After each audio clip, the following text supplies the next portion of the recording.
Good evening. My name is Mark Stutz, and I want to welcome you to the 2020 Visual and Performing Arts Awards Ceremony, coming to you live from the high school auditorium. Tonight, we want to take a few minutes to honor the hard work and creative talents of our visual and performing artists. As you can see, I am standing on an empty stage surrounded by the unfinished set of this year's spring musical, Tuck Everlasting. In any normal year, this set would have been finished, performed on, taken down. Hundreds and hundreds of students would have performed their musical concerts on this stage, and the hallways would be filled with the visual art of the entire school district, with a special section for the recreations of our senior high students. But this has been anything but a normal year. It has been one that has challenged our students to continue to be the creative forces they are while remaining safe and helping their families do so as well. It has been a year that has physically separated our students from their gifted and dedicated teachers who have worked diligently to keep the connection to arts alive and our students' spirits lifted. We have used our computers and social media to keep motivated, and we have all probably spent time on Zoom just to get a chance to see and hear each other. We are here to celebrate. We are here to let the student and the teachers who have worked so hard this year know that we support them and appreciate them. We celebrate the graduates of 2020 who will have a story to tell for the rest of their lives. But the bottom line is that we gather here each year to celebrate the arts. The arts will be an integral part of how the country and the rest of the world heals. Throughout this episode, the one common gathering place for families has been the many television specials presented by the well-known and the not-so-well-known performers and artists who have donated their time and their names and their talents to help us forget about masks and Purell and Clorox wipes, if only for an hour at a time. Our students have seen how important art is to a country being tested. What do we do when things around us seem insurmountable? We turn to art. We turn the music up louder. We binge the latest Netflix or Disney Network shows. We draw and paint. And for those of us who cannot draw or paint, we make jigsaw puzzles or use paint-by-number kits. We dance in our dens and basements, and we use our living rooms as our instrumental practice rooms. We are all artists, all of us. Not just the students being honored tonight, not just the award winners. All of us have an artistic spark inside ourselves. If you haven't yet, now is the time to let that spark ignite your passion for art and let more and more into your heart. I promise you, it will make each day easier and each week more promising than the next. Before we begin the presentation slideshow, I want to thank the district administration and the school board of directors for their continued support of the arts and education. These are difficult times with difficult decisions to be made. We are honored by your faith in all of us. Help us get back to work, and we will bring joy to thousands and pride to the district. I want to thank the art department, Mr. Richard Szymanski, department chair, Mr. Christopher Barrett, Ms. Linda Ledoux, Mrs. Kay Koval, and Mrs. Monica Danner. The music department, Mr. Frank Anonia, department chair, Mr. Jason LaRue, Mrs. Allison Figueroa, Mr. Brian Mishler, and Dr. Scott Watson. Our theater teachers, Ms. Ropash and Mrs. Elizabeth Smith, and our theater performance staff, Ms. Ropash, Mrs. Smith, Mr. Anonia, and Mr. Gelb. We will begin the presentation with the visual arts department, run the presentation right through the last awards, and I'll come back at the final to thank you and to close the program.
Congratulations to all the students who received honors tonight.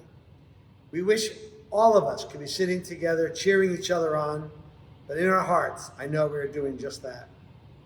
I want to thank Mr. Moniz and the rest of the high school administration. Special thanks to Mr. Barrett and Mr. Inonia for their invaluable help in putting this presentation together. Mr. Greth for making sure it was properly placed online. Mrs. Nicole Magala for her hard work in getting everything publicized on the district website.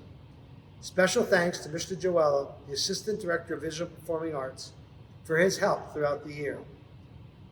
And to the best administrative assistant and A-Wing mom, Mrs. Megan Halbert, I just want to say, I can't wait until the team can be back where it belongs and the kids keep coming in and out of our office.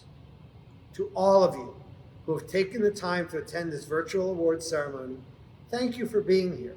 Stay safe, be careful, stay healthy, and never forget that when the going gets tough, turn the music up a little louder, dance a bit more often, and draw more pictures.